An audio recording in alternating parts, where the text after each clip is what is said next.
This is a recently revised BMW X5, and it's a little bit like my foldable mobile device because it's a phone, it's a tablet, it's a TV, it's a gaming device, it's a camera, it's also rather heavy. Now in this video I'm going to tell you everything you need to know about it. Talk you through the update BMW has made to it as part of this midlife facelift. I'm going to talk you around the exterior. Not so keen on this, not so keen on that at all. The interior, tried its technology, and this is what it looks like at night. See how practical it is? That sounds like something out of Star Wars. Take it for a drive, and of course I'm going to launch it to see how quick it is from 0 to 60 miles an hour. Very nice indeed.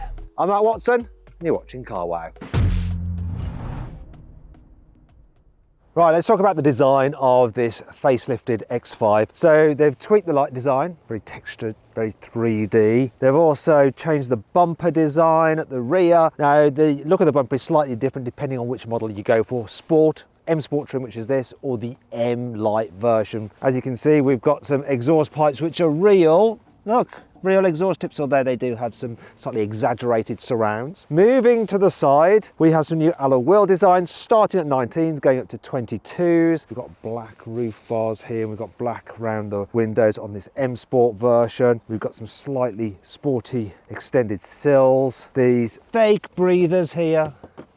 You know, it's quite a sturdy looking car with its creases in the bodywork. I love this paint, although it might be hard to maintain. Not so keen on this. We've got some new light designs, but we've got condensation in them. What's that all about, eh? Moving to the front, redesigned lower bumper compared to before. And once again, depending on which trim you go for, Sport, M Sport, or the M Light version, you've got slightly different designs, basically getting more aggressive looking, but all versions do have quite a lot of vents and stuff. It looks like a purposeful looking car. Anyway, let's talk about the price. So the BMW X5 starts from just over £69,000. This one is over £90,000 in the trim I've got here. Here on the inside, the revised BMW has an updated dash design with slightly strange knobs for the air vents. The reason this has changed is because you've got the new BMW curved infotainment screen and digital driver's display, which is quite nice and shiny, reasonably responsive, but most of the functions are now done through here, which is a bit annoying. And onto that a little bit later on in this video. In terms of material quality, it's classic BMW, so it all feels very, very good and expensive and nicer than the equivalent Mercedes. Even when you go down here to the door bins, that feels expensive as well. The only cheap feeling thing I can find in here is this sun visor. It's like breakdance music from the 1980s.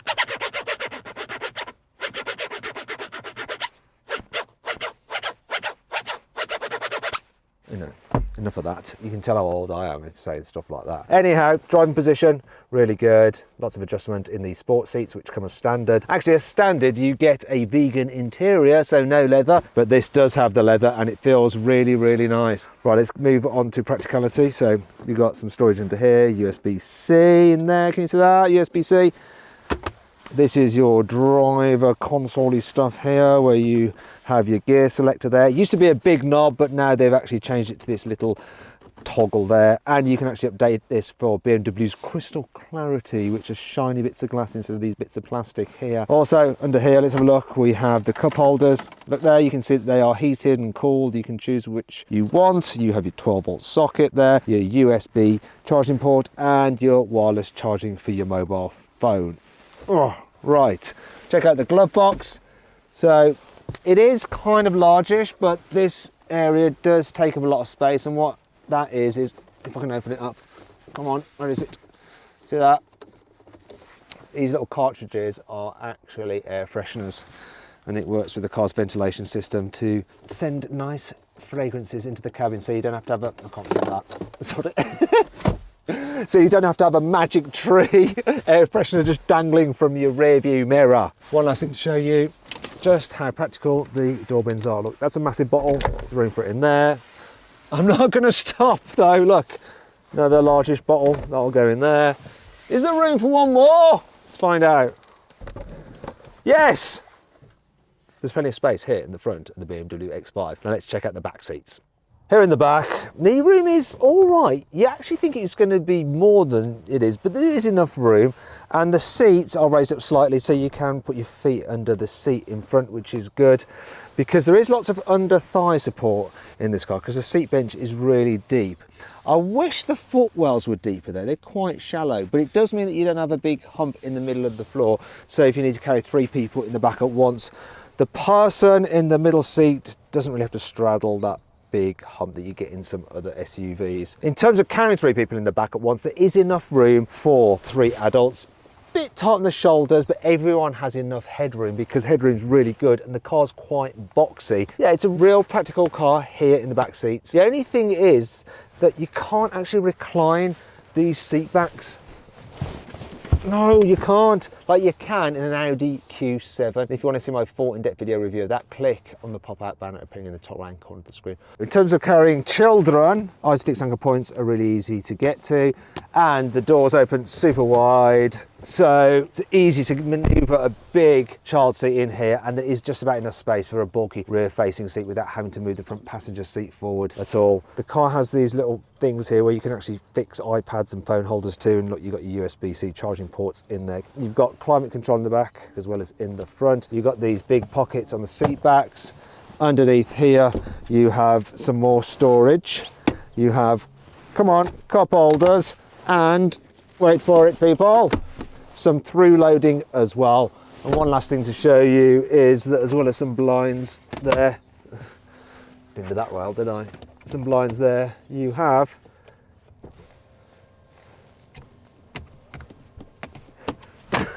making that look harder than it needs to. You have windows that open all the way down. Right, I'm going to try that again because I don't want to look like a complete nut and numpty that can't operate a sunblind. I can't operate a sunblind. I really can't. Let's just move on and forget about that. The luggage capacity is 650 litres, which is better than a Mercedes GLE, but not quite as good as a Porsche Cayenne. I do like this. You have a split electrically operated tailgate on the X5, and that just makes it easier to slide things in and out. Whee!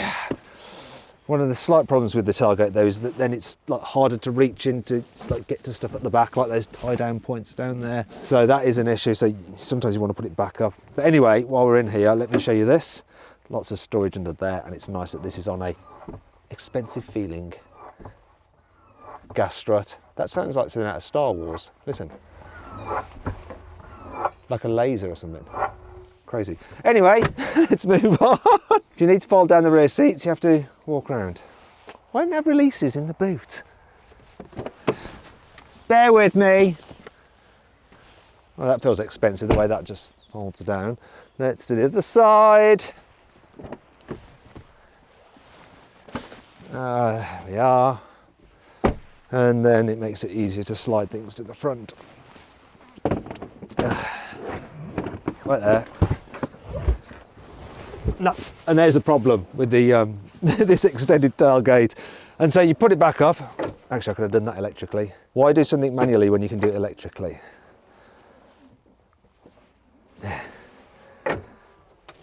And then it's hard as well because of this. Oh, I see. And that brings me on to 5 annoying things about the BMW X5.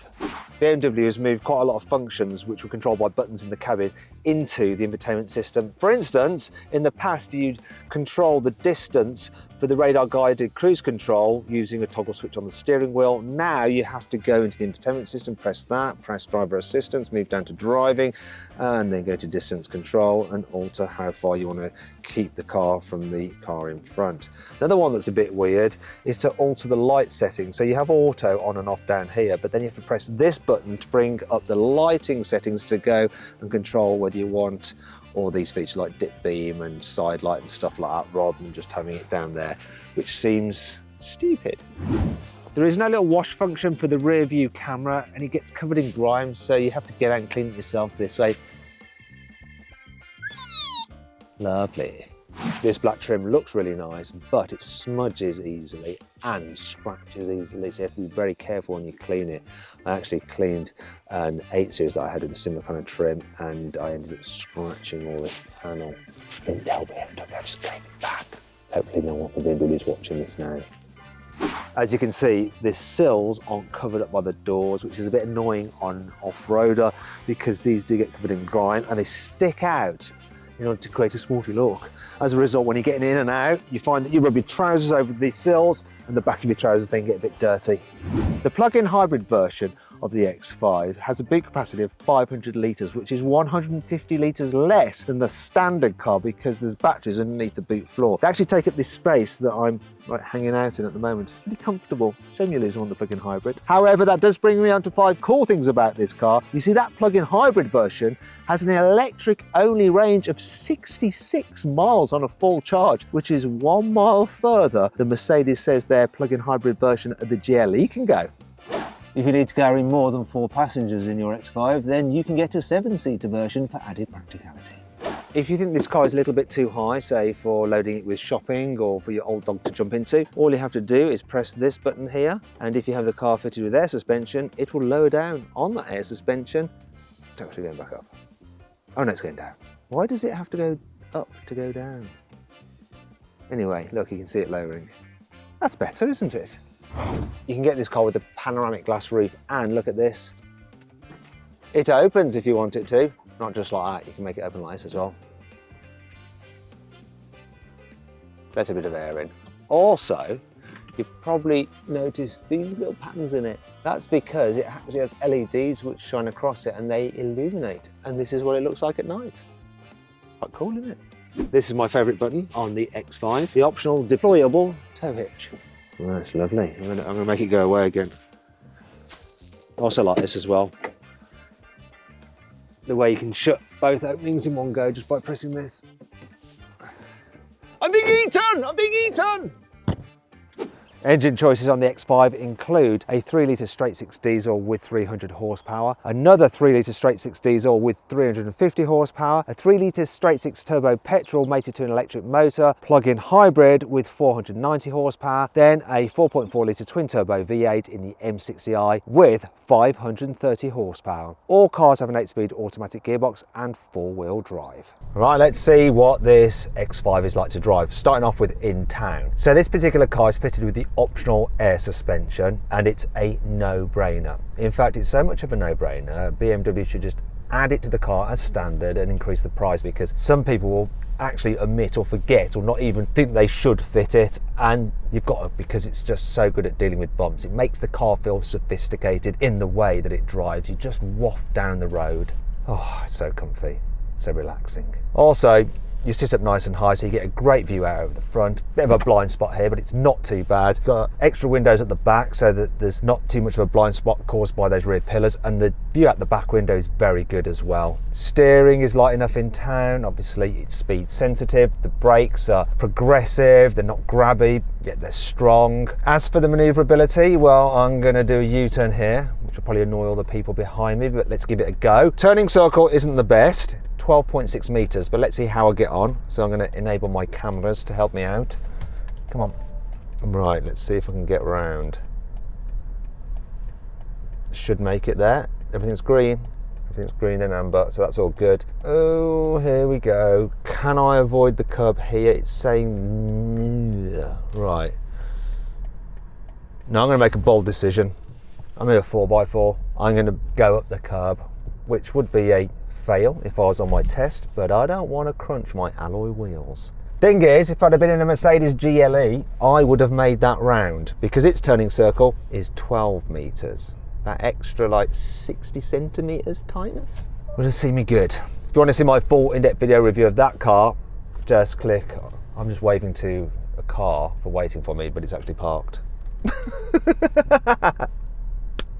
Anyway, click on the pop-out banner appearing in the top right-hand corner of the screen if you want to see my review of the GLE. I wonder what cock-ups are making that video. Oh, because I've enabled parking, it's like looking for parking spaces. Tell you the truth, I wouldn't bother using that system because it's not really very good. Let's park me on the curb. What are you doing, BMW? Parking is not complete. This is not a parking space. Hello? Hello? Well, you're telling me about the parking space I've just parked in? You blooming idiot! I need that to go away. Go away now. Go away. Off Off with you. Thank you. Bye. Bye. Relaxingness. Oh, didn't mention gearbox. 8-speed is super smooth. You don't notice it changing gear. And the engine is generally very smooth on tick over despite being a diesel. Obviously it'll cut out when you come to a standstill, but you can turn that off if you want it to just constantly be running. Where's the button? Didn't find the button in time. But the way it starts again is pretty smooth. I do like this car a lot. Now let's check out the acceleration from 40 to 70 as I join the dual carriageway. So 40 miles an hour, there we are. I'm going to punch it. 3, 2, 1, go. That kick down was so quick. And that's 70. Oh, this diesel engine pulls. You do not need any more performance than this. It is a fabulous engine. A little bit of a sound from it, but you can't fault it because there's so much torque. Really, really impressive. Cruising at 70 is just effortless. In fact, I'm going to whack it into sports mode. Look, at 70, 1,500 RPM. Insane.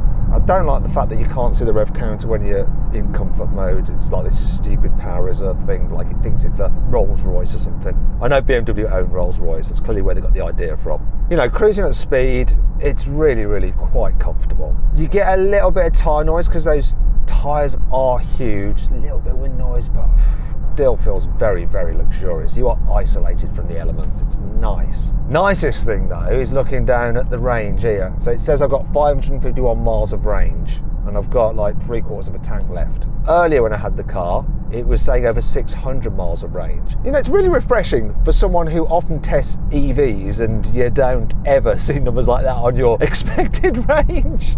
But the reason the range is so good is because it's got a big fuel tank and it's got a very efficient diesel engine. So BMW quote like 38 miles to the gallon, but I've actually averaged 39. There is a lot to be said for diesel power, especially in a big car like this. It's got loads of pulling power, it's really efficient. Don't write it off. Don't write it off just yet. Now let's see if this BMW can do what BMWs are supposed to do and put a smile on your face as you rip it down a country road. So I'm going to go into sports mode now. Sports. It's a bit of a faff having to look down there. Go into manual for the gearbox. Come on, give me manual. What's the matter with you? Where's manual? Come on. There we go. Oof, yes. You can feel like the power being sent to the rear axle and it like driving out the bends. It does make it feel sporty. It obviously adds weight to the steering, makes the gear changes a bit quicker, stiffens at the suspension, but even though it's quite bobbly this bit, it's not doing a bad job. But if you want to, you can actually put in sports mode with softer suspension in sports individual. So I'll just do that now. Once again, not easy to do when you're driving. When they have the buttons on the steering wheel, it's like stupid. The steering's good, weights up nicely as you go into a corner, so you feel like you know what the front tyres are doing. And you can absolutely hammer this along a twisty road. Yeah, I think the comfort suspension works better on these bumpy British roads. So impressive and fun, you know. And this car, it's super practical, it's good for your family, but you can still have a bit of a laugh with it if you want to, which is not bad considering how big it is, how tall it is, and how heavy it is. Drives like a BMW should. Well, a BMW SUV should. BMW says this X5 30D will do 0 to 60 in 6.1 seconds. Let's see what the reality is. I wonder if it's got launch control. Got it in traction mode for the stability, sport mode and S1. This should do it. Let's just try. Left foot on the brake, throw the throttle. Does it say launch? Doesn't say. Yeah, it does. It was scrabbling for grip on the takeoff, but it's going now. 5.6. Nice. Very nice indeed. Yeah.